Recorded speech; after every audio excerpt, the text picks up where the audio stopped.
Desde la Sierra Nevada de Santa Marta, en el Caribe colombiano, reciban un saludo. Bienvenidos a ver el canal La Sonrisa de Gaia, dedicada al pensamiento ancestral preindígena. Esta es la primera parte de un tema titulado Geopolímeros ancestrales, y su objetivo es informar sobre la forma en que se construyeron los grandes monumentos megalíticos de la antigüedad americana.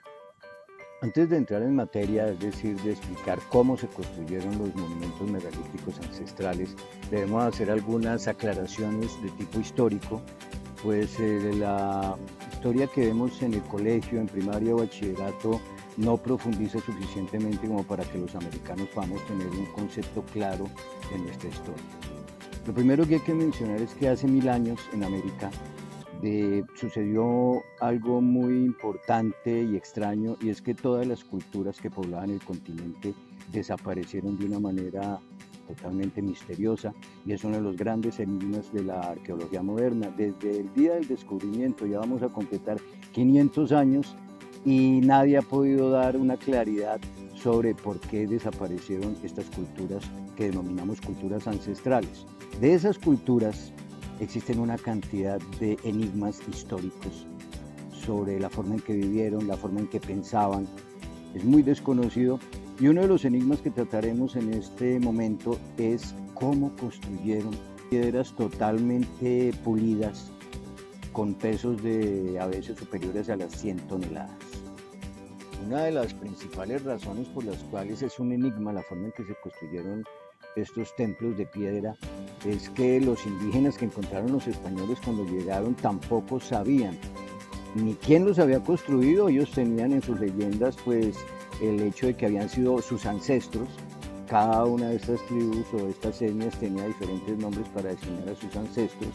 Los aztecas pues sabían que sus ancestros fueron los mayas, los incas sabían que sus ancestros habían sido los tiahuanacos, los navajos sabían que sus ancestros habían sido los anasasis, los tupis y guaraníes sabían que sus ancestros habían sido los marayoaras en el Brasil, pero ellos no sabían exactamente cómo eran que se habían construido esas ciudades que estaban totalmente abandonadas a la llegada de los europeos. Entonces no existe ningún tipo de conocimiento, ni siquiera oral, para poder saber qué fue lo que pasó. Existen dos versiones o dos teorías que son las que se han impuesto hasta el momento.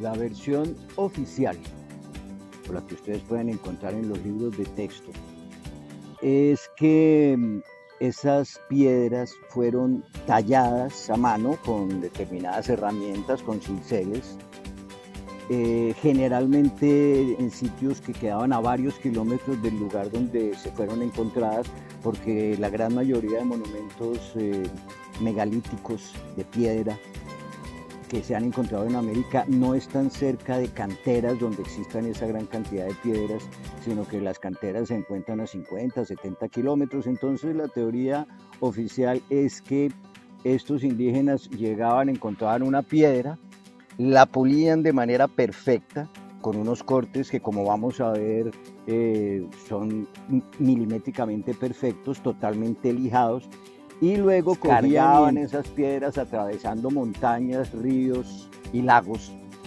para llegar a ponerla en el sitio donde se han encontrado actualmente.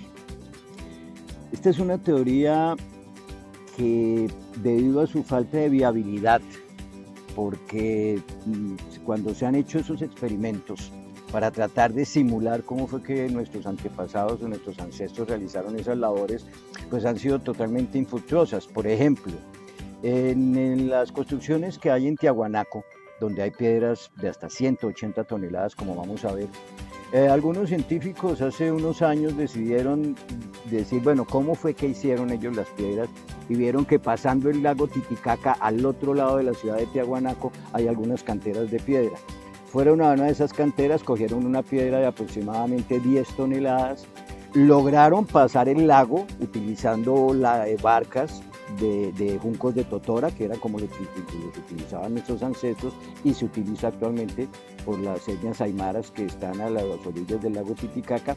Llegaron con la piedra, la lograron desembarcar a la orilla de las actuales ruinas de Tiahuanaco y empezaron con rodillos hechos con madera, troncos de árboles, a utilizarlos para jalar, como se asume que lo habían hecho en esa época, pero todos los árboles que fueron utilizados fueron destruidos. No aguantaban las 12 toneladas, no llevaban ni 20 metros armando y se rompían los palos, se rompían los troncos, no soportaban el peso. Tan es así que se encuentra ahorita todavía a las orillas del lago Titicaca una piedra de 12 toneladas, que fue un intento que hicieron con las tecnologías, tratando de simular, pero con tecnologías actuales, cómo habría sido, y entonces se sabe que el transporte de esas piedras no fue utilizando troncos de tracción para llevarlos, sino que tuvieron que ser arrastradas. Si esto fue con un bloque de 12 toneladas, ¿qué vamos a decir de un bloque de 80 toneladas? Entonces es una solución que siempre ha resultado muy inviable. La arqueología no le ha parado mucha atención a eso y en general se establece que la forma en que fueron construidos los templos de piedra ancestral son desconocidos. Se asume, como les digo, que fueron talladas en otro lugar y trasteadas, pero busquemos otra alternativa. Ante la inviabilidad de la teoría del tallado y movimiento de rocas de un sitio a otro y la posición académica formal de que hay un desconocimiento al respecto, pues ha sido un campo muy fértil para los amantes de los extraterrestres. Entonces han dicho fácil, la decisión es que si no fue así de esa manera, porque es muy difícil que hayan cogido y jalado una piedra, ¿saben cuántas personas se necesitarían para subir y bajar una montaña con una piedra de 100 toneladas? Se hizo el experimento, los incas lo hicieron. Garcilaso de la Vega, uno de los grandes literatos de la lengua española, él estuvo aquí en América, y Garcilaso de la Vega, cuando vino a escribir crónicas al respecto, supo que los indios incas habían tratado de hacer construcciones de esa manera, aunque los incas no sabían exactamente cómo eran. Los incas, al igual que los europeos, pensaron que eso fue tallándolos en un sitio y trasteando, y le contaron los amautas. El amauta es el nombre que tienen los profesores o pedagogos de los incas. Estos profesores incas o amautas le contaron a Garcilaso de la Vega una anécdota en la cual ellos trataron de tener una piedra que pesaba aproximadamente 15 toneladas, la tuvieron que trastear entre 20.000 personas jalándola. Cuando estaban subiendo la montaña, la piedra, se rompieron unas de las cables o de lazos que ellos tenían para ir jalando la piedra rodó y mató a más de 400 indígenas. Esto demuestra también que los incas no sabían y que ese sistema no puede ser aceptado como un sistema lógico, porque teníamos que ser nosotros muy bestias, muy tarados, para estar desarrollando esas labores titánicas que generarían incansables cantidad de hombres, cantidad de muertes, cantidad de recursos físicos para lograr simplemente construir una piedra, una pared. Entonces queda el terreno perfecto para decir, pues si no fue así, entonces fueron extraterrestres. Y viene la teoría de los extraterrestres, donde nos plantean que, claro, ellos con sus máquinas antigravitatorias cogieron la piedra, la elevaron, la llevaron, con sus rayos láser la cortaron como si fueran queso y la pusieron ahí. Esta teoría de los extraterrestres, pues realmente no es nuestro interés, o no es mi interés en este momento cuestionar si existe vida extraterrestre o no. Eso no es el tema de esta serie de videos. Sí tendremos que mencionar qué visión tenían nuestras culturas ancestrales de las civilizaciones galácticas, porque tenían una clara concepción al respecto, pero de ahí a que esas culturas o un platillo volador, una nave extraterrestre nos haya ayudado a construir nuestros templos, pues hay mucho trecho. La verdad es que la arqueología moderna tiene dos opciones: o fueron los extraterrestres o fueron unos hombres tan totalmente faltos de criterio, faltos de creatividad y faltos de genialidad, que gastaron millones de hombres, millones de horas trasteando piedras y puliéndolas de maneras que aún hoy no se puede entender la forma de pulido y la forma de tallado que utilizaron. Bueno, tenemos una tercera alternativa que la puede dictar el simple sentido común. Vamos a imaginarnos que vienen unos viajeros en 2000 años, en el año 4000, llegan a América, llega la Tercera Guerra Mundial, que han hablado, todo colapsa, se acaba el planeta, nacen nuevas culturas, nuevas civilizaciones, y en el año 4000 América es una selva. Han crecido, matan, no ha habido gente, había radiación, baja la radiación de la Tercera Guerra Mundial, llegan los primeros suizos o suecos, quién sabe dónde, que ellos estaban protegidos de la radiación, llegan aquí a América y llegan a tu casa. Y cuando llegan a tu casa ven que tú tienes el soporte de tu casa, es una base de cemento, es una gran losa de cemento, como son todas las viviendas que tenemos ahorita, y ellos se hayan empezado a decir, oiga, este tipo, ¿cómo habrá traído esa piedra tan grande? ¿Cómo ha hecho para pulirla? Mire cómo está de lisa, y esto pesa como 10 toneladas. Eso tiene que haber sido con toda la familia que trajo eso. Pero la lógica le habría dicho, no, pues es que ellos tenían una cosa llamada cemento, y con el cemento era que hacían eso. Tenían algo que en el siglo XX actualmente se llaman geopolímeros. El geopolímero es un sólido, cuando los hombres hacemos artificialmente un sólido con la misma textura de la piedra, con la misma dureza de la piedra, pero hecho de medios artificiales, y ahí se entendería perfecto que el concreto y el hormigón eran algo que utilizábamos en el siglo XX, pero para que ellos hayan aceptado que teníamos hormigón o que teníamos cementos, tienen que haber sabido que era una cultura tecnificada. Pero si alguien les hubiera metido en la cabeza que nosotros no éramos tecnificados, sino que éramos meros retardados mentales, entonces habrían quedado volando ahí de que si no fueron o eran tan bobos que los trajeron jalando la piedra quién sabe de dónde, o que los ayudaron marcianos, cuando resulta que simplemente la tecnología moderna permite crear geopolímeros utilizando concretos, utilizando cementos.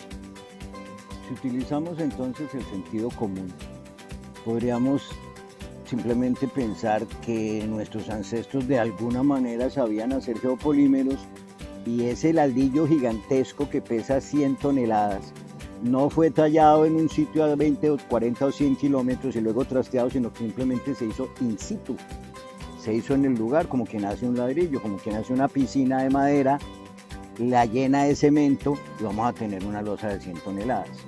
Pero para poder aceptar esa posibilidad, tendríamos que asumir que nuestros ancestros sabían de química, sabían de ingeniería, sabían matemáticas, sabían arquitectura.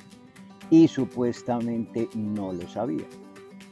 Para poder tener pruebas sobre la forma en que fueron moldeados nuestros monumentos de piedra, vamos a visitar el sur del continente. La cultura más al sur de las que existieron en la ancestralidad, hay una de las más importantes del continente, que fue la cultura de Tiahuanaco.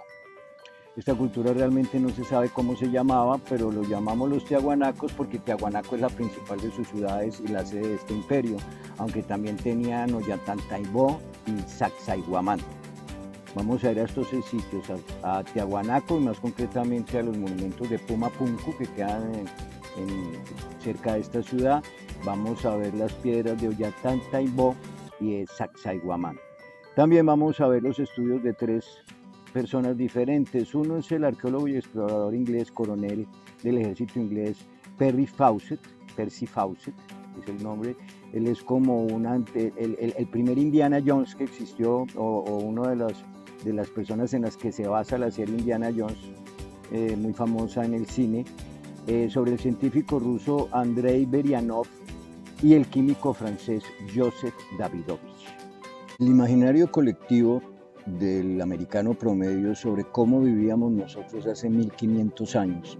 Cuando uno le pregunta a alguien cómo vivíamos 500 años antes de que llegaran los españoles, 1000 años antes de que llegaran los europeos, el imaginario colectivo o la idea que nos han vendido es que aquí en América eran unos hombres que se la pasaban borrachos todo el día tomando chicha.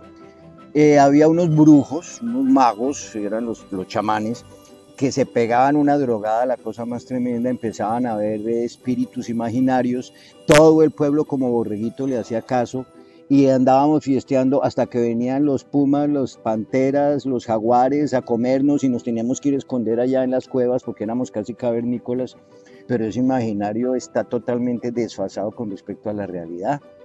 La realidad de nuestros ancestros y la realidad de las culturas americanas es muy diferente. Pero ¿por qué es tan diferente? ¿O cómo sería? ¿Y por qué nos han dicho lo contrario? Aquí tenemos que hablar un poquito sobre la arqueología y la antropología y su historia como ciencias.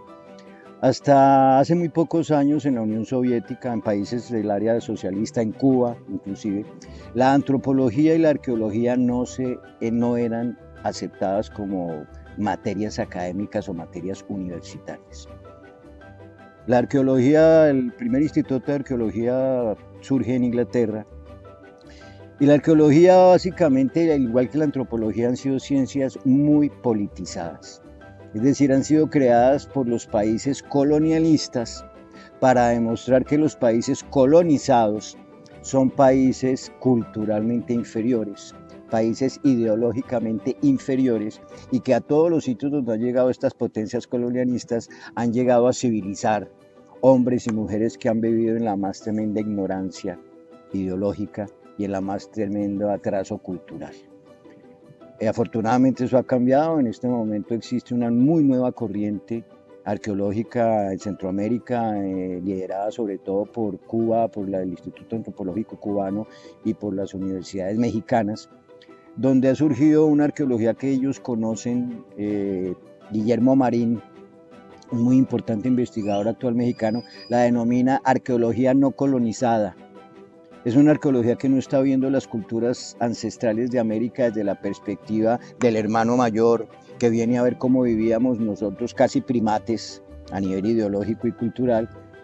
Y esta arqueología no colonizada o sin una perspectiva de colonizadores se ha dado cuenta que la verdad es muy diferente y que las culturas que existieron en América antes de los indígenas actuales, estamos hablando del año 1000 para atrás, eran culturas que tenían mucho conocimiento a nivel científico, inclusive mayor que el que se tenía en Europa en esos momentos. Después eso lo vamos a ver con calma cuando hablemos de cada una de las etnias ancestrales, veamos el mapa ancestral americano, podamos ver cuáles eran esas 10 superpotencias que conformaron la Federación de Estados Unidos Americanos ancestrales, donde hubo una unión y una cohesión tremenda y mucho adelanto tecnológico. Vamos ahora a hablar un poquito sobre las pruebas que existen de lo que estamos hablando y de cómo los monumentos en piedra no fueron tallados, sino que fueron modelados. Percy Fawcett forma parte de los primeros aventureros arqueólogos millonarios o de altas familias de alcurnia europeas que se interesaron por la arqueología por una razón muy sencilla. Los descubrimientos arqueológicos vienen acompañados de grandes tesoros. Los ingleses han sido campeones en esto, sin embargo, por ejemplo, tenemos exploradores de principios del siglo XX muy exitosos, como Schliemann, que descubrió el tesoro de Troya, ese dúo entre Lord Carnarvon y su amigo Carter, que descubrieron la tumba de Tutankamón. Lamentablemente Percy Fawcett no le pasó lo mismo, él quería encontrar el dorado. Le habían dicho que en el Amazonas, en la selva amazónica, había un lugar llamado Zeta, y él desapareció junto con sus socios y algunos de sus hijos en esta última aventura. Pero antes de partir para la selva brasilera, él se fue a tener sus aventuras en el Perú, en la región de los Incas. Estas investigaciones las desarrolló en el año 1920. En sus memorias, en el caso de los arqueólogos no las llamamos memorias, sino diarios de campo, es posible encontrar algunas anécdotas de las cuales nos remitiremos a 3 de las anécdotas que anota este aventurero en sus libros de viaje. La primera es que él relata cómo un indígena le dijo que había un pequeño pájaro parecido al martín pescador que cogía unas flores rojas, las ponía en el pico y se acercaba a las piedras y a manera de pájaro carpintero empezaba a golpear con las flores la piedra de manera circular. Eso lo hacía durante varios días y al final se creaba una concavidad, un hueco en la piedra donde él ponía sus nidos y que de alguna manera esas flores rojas ayudaban a ablandar la piedra. La segunda de las anécdotas que él relata en sus libros de viaje es que llegó a visitarlo un sobrino que venía de Europa estrenando espuelas para su caballo, salió a dar una vuelta en su caballo luciendo sus espuelas nuevas, pero tuvo un accidente, el caballo se desbarrancó, él tuvo que matar al animalito, se devolvió al sitio donde había salido y cuando llegó se dieron cuenta que extrañamente las espuelas que eran nuevas estaban tremendamente gastadas, como si llevaran años de uso. Un indígena le dijo que es que seguramente él cuando regresó al campamento había pisado o pasado sobre unas flores rojas que eran utilizadas por los ancestros para ablandar los metales y los minerales. Y la tercera de las anécdotas que tiene que ver con esto no la relata él en su libro, sino su hijo mayor, que era Brian, y él señala que estaba con un amigo buscando tumbas indígenas y encontraron una vasija con un líquido muy espeso. Al amigo se le cayó accidentalmente la vasija sobre las piedras, ellos se fueron. Regresaron como a las 3 horas y vieron que la piedra sobre la que había caído ese líquido se había ablandecido como si fuera plastilina y como si le hubiera caído un ácido para corroer. En la ciudad de Sacsayhuamán, o en las ruinas de Sacsayhuamán, se encuentra un lugar llamado el Templo del Sol, donde hay unas chincanas o rodaderos que utilizan los niños aymaras y los niños incas utilizaban como para rodarse, porque son unas piedras que tienen unos toboganes que parecen haber sido producidos por algún tipo de ácido que cayó corroyendo el mineral. Una de las razones por las cuales la información que estamos brindando a quienes miran estos videos no se han publicado aún a nivel académico es que la gran cantidad de descubrimientos importantes y relevantes al respecto han sido realizados durante los últimos 10 o 15 años. Ahora en el siglo XXI ha habido muchas investigaciones que abren los ojos para permitirnos ver cómo fue que construyeron estos monumentos de piedra. En el año 2012, el científico Berianov, un ruso con un instituto especializado en el tema, se fueron a la ciudad inca de Sacsayhuamán a realizar sus investigaciones. Andrei Berianov, junto con miembros de la empresa Geo Asociados SRL y algunos geofísicos del Instituto Ruso Vinizhny, no conozco muy bien cómo se pronuncia en ruso el Vinizhny, ellos realizaron en Perú estas investigaciones y tenían una gran cantidad de aparatos de tecnología de punta. En este siglo se ha desarrollado, por ejemplo, un microscopio llamado microscopio óptico de polarización. Los alemanes crearon un microscopio que se llama el microscopio binocular Discovery y los japoneses crearon unos rayos X para análisis de fluorescencia, de composición química y análisis de fases estructurales. No viene al caso ahorita describir cómo se utilizan esos aparatos, yo tampoco soy experto en estas materias tan específicas, pero sí tenía todos los juguetes que necesita un científico moderno. Y al terminar el estudio de los megalitos de Sacsayhuamán, el doctor Berianov escribió textualmente lo siguiente: los bloques encontrados no son compactos, sino aglomerados, y muestran que el material empleado fue recogido en una cantera. Posteriormente fue molido y usado para hacer una mezcla y verterla en moldes. Los estudios de Berianov aún no han sido considerados académicamente y vamos a ver el tercero de los investigadores. En un estudio contratado por Evo Morales en el 2017, en el caso de la datación histórica y el origen de las piedras usadas en Tiahuanaco, al lado de Tiahuanaco existe Pumapunku, que son los templos de piedra más grandes encontrados a nivel mundial. Pero en estos casos, tanto en Tiahuanaco como en Pumapunku, solo existen 2 investigaciones formales, ambas protagonizadas por el gobierno boliviano. En el año 1970, la Academia Nacional de Ciencias de la Ciudad de La Paz conformó un equipo interdisciplinario que realizó una primera datación y casi 50 años después, el gobierno de Evo Morales, en el año 2017, se decidió a realizar otro estudio. Las conclusiones de este estudio se publicaron a finales del año 2019. y señalan un camino que explicaría los grandes enigmas de su construcción. Al final de este video, en el link, podrán encontrar ustedes cómo acceder a este informe del doctor Joseph Davidovich al gobierno boliviano.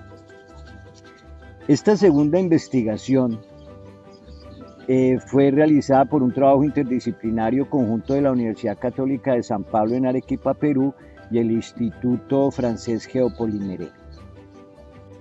El coordinador de este proyecto fue el francés experto en geopolímeros Joseph Davidovich. Bueno, Joseph Davidovich es actualmente uno de los químicos franceses más importantes, de más reputación internacional, y es el creador de una nueva rama de la química llamada los geopolímeros. Un geopolímero, como ya dijimos, es una estructura mineral similar a la piedra en textura y dureza, pero realizada por medios artificiales. El geopolímero más conocido y utilizado en todo el mundo es el concreto y hormigón. Todos sabemos, este es un material empleado en construcción, formado esencialmente por cemento, que se llama aglutinante, al que se añade agua y aditivos específicos como grava, gravilla, arena. Existen muy pocas clases de geopolímeros porque son muy difíciles de crear.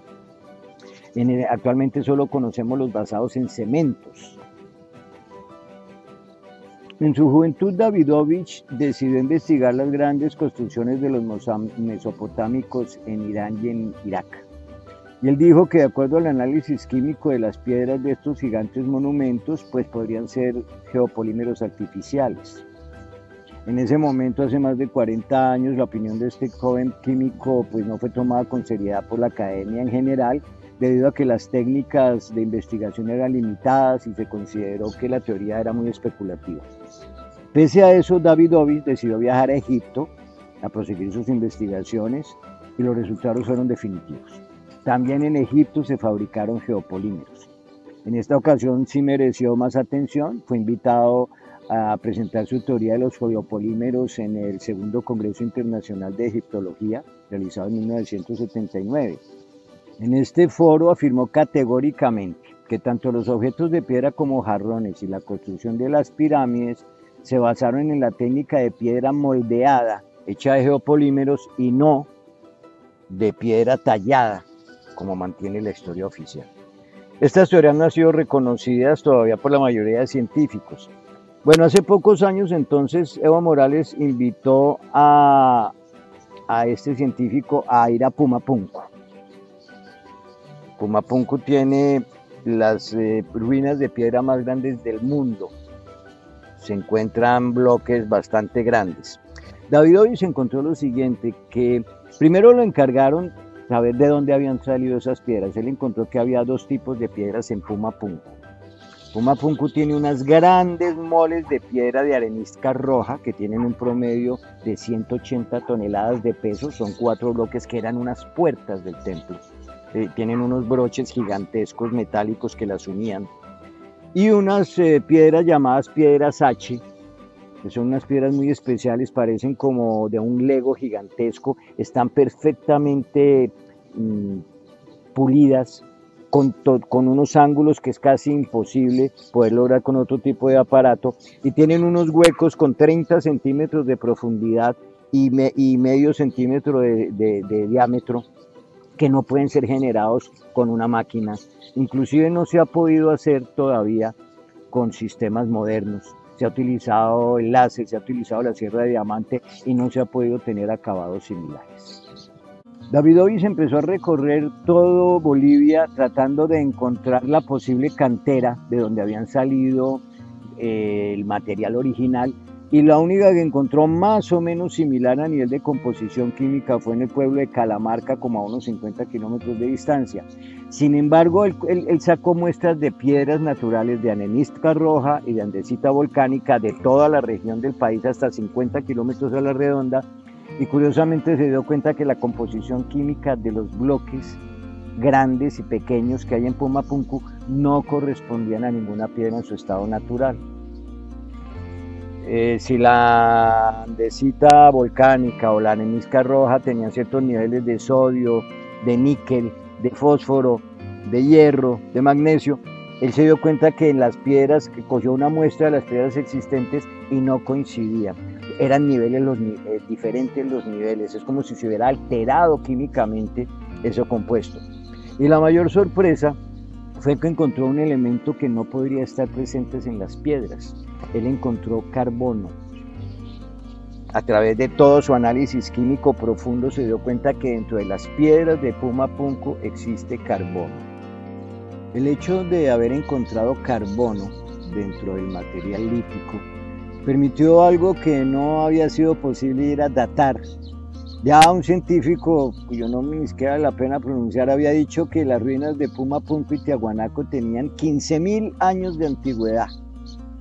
Y realmente no, cuando se hizo el análisis, Joseph Davidovich sacó una conclusión: las ruinas de Puma Punku fueron construidas, Puma Punku fue construida en el año 600, mientras la cultura de Tiahuanaco estaba en su pleno apogeo. El carbono no puede darse sino en material orgánico, por eso la biología también se llama química de carbono, eso es lo que estudia la biología. Todos los seres que tengan carbono, si algo tiene carbono, lo estudia la biología, porque es un ser vivo. Entonces, si en las piedras había carbono, necesariamente hay que deducir que de alguna manera se introdujo en la piedra material orgánico, ya sea vegetal o animal. Esto le dio pie para corroborar que de alguna manera estas piedras fueron molidas, fueron metidas en un molde, y a través de un procedimiento que para nosotros es desconocido todavía, lograron endurecer esas piedras de tal manera que en este momento son casi igual de duras que el cuarzo, el nivel de dureza que mantienen. Estas pruebas o estos análisis, estas investigaciones nos dan suficiente material para empezar a pensar en que la posibilidad de que nuestros ancestros supieran mucho más de lo que pensamos de ingeniería, de química, es muy grande. Es posible que tuviéramos grandes avances y eso lo demuestran estas ruinas, y podríamos hablar algo similar analizando la forma en que construyeron sus grandes ciudades y sus grandes templos las demás culturas de América.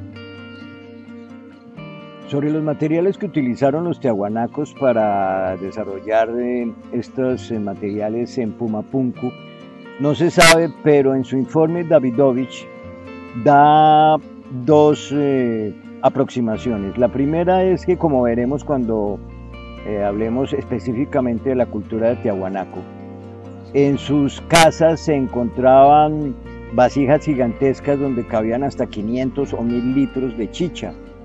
Y es difícil pensar que esa fuera una chicha solamente para el consumo familiar, en casas donde vivían 6 o 7 personas, para que vamos a tener 1000 litros de chicha. Luego, y también se sabe que la chicha, el fermento de la chicha produce vinagre y otros ácidos que pueden permitir, que afectan los minerales. Esta chicha junto con el guano, pues había caravanas gigantescas de guano que salen, los registros, que salían de la costa peruana y se adentraban en el continente, y este guano se desconoce su utilización, se sabe que no era como abono de la tierra, que es una de sus principales utilizaciones, pero ellos tenían un sistema hídrico muy diferente con otros sistemas de abono. Luego ese guano podría ser otro de los ingredientes constitutivos para lograr este tipo de piedras geopoliméricas tan duraderas y tan grandes. Dentro de las actuales tradiciones aymaras existe una idea de que la sábila, en una forma que es desconocida inclusive para los mismos aymaras, tratada de cierta manera, o algunos de sus elementos sirven para ablandar piedras o minerales. Otra de las pruebas que podemos incluir dentro de esta teoría es las protuberancias en las piedras de Ollantaytambo. En todas las fundiciones se dejan ciertos agujeros para que salgan por esos agujeros burbujas de aire que puedan quedar dentro de las cuestiones que se estén fundiendo dentro de los moldes, y en Ollantaytambo precisamente encontramos ese tipo de protuberancias que no se explica por qué, si se tomaron nuestros ancestros tanto trabajo en pulir la piedra, dejaron esas especies de tetillas al aire que también existen en algunas pirámides egipcias, demostrando que utilizaron técnicas similares para la fabricación de estos geopolímeros. No podemos asegurar en un 100% cuál fue la manera en que se construyeron los megalitos gigantescos ancestrales, pero sí podemos tratar de explicar que no necesariamente las teorías académicas del tallado y transporte, las teorías neocientíficas o pseudocientíficas de los extraterrestres sean las únicas posibilidades, y cada día cobra más fuerza el hecho de que estos monumentos y estas piedras habían sido trabajados en el sistema de modelado.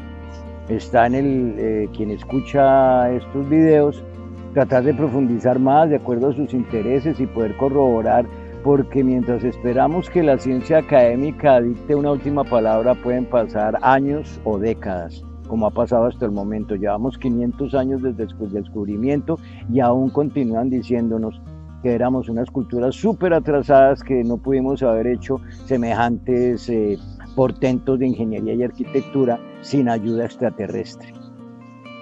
No solo en arquitectura teníamos avances. Los taironas tuvieron conocimientos muy profundos en ciencias de la salud y la educación. Las culturas anahuac de Centroamérica, con los mayas, los toltecas y los zapotecas, crearon una teología o una explicación del universo que fue aceptada por todo el continente a nivel general. Los marajoaras fueron excelentes en el tema del arte figurativo cerámico. Los nazcas manejaron conceptos de viajes dimensionales, lo mismo que los toltecas. Los anasasis crearon unas formas de construcción de ingeniería de grandes edificios fabulosa, porque la verdad es que las culturas ancestrales americanas del siglo I al siglo X estuvieron mucho más avanzadas que las culturas europeas de la misma época.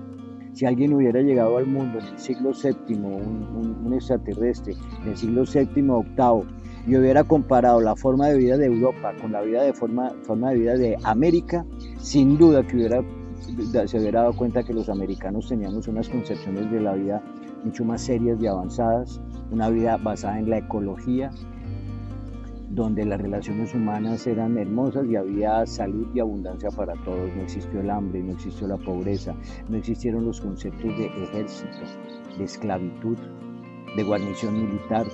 Tenemos una forma de vivir que por eso está un poco callado este tema, porque no quieren algunos de miembros de los países colonizadores, no quieren que sepamos que sí es posible vivir sin guerras, sí es posible vivir sin dinero, porque el sistema de trueque internacional al que dedicaremos unos videos fue excepcional, y que volvamos a salir de ese complejo de inferioridad cultural que la academia nos ha vendido, donde América éramos un continente totalmente inexistente hasta que llegaron europeos, porque te cuento a ti que me estás escuchando, el mundo no empezó el 12 de octubre de 1492.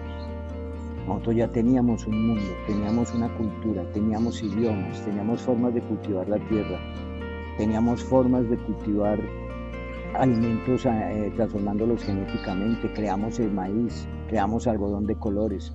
Teníamos muchos avances que lamentablemente nos han dicho que no existían, para seguir agradeciendo a los europeos que nos quitaron los idiomas, nos quitaron las costumbres, nos quitaron nuestras creencias para implantar otras que pues pueden que sean buenas o no, pero no eran las nuestras. Esta teoría que ustedes están escuchando en este momento no está aprobada por la ciencia académica. Estamos hablando de pseudociencia. Para que la ciencia académica apruebe una teoría tiene que pasar por una gran cantidad de experimentos, pero la principal de las dificultades para que la ciencia acepte estas ideas es que iría en contradicción con la arqueología colonizada, que quiere mantener, pese a todo, el hecho de decir que los americanos éramos unas culturas totalmente atrasadas y que gracias a ellos somos lo que somos en este momento. Hubo grandes culturas en América, todas desaparecidas. Lógicamente también dedicaremos algún par de videos a explicar esta desaparición masiva o este éxodo masivo ancestral que se presentó aproximadamente en el año 1000 y desocupó el continente, permitiendo que llegaran unas nuevas culturas que son las que conocemos ahora, pero son muy nuevas como culturas en el continente. Solo llevan 800 años de edad, mientras que estas culturas duraron, como en el caso de los olmecas, hasta 3000 años como culturas.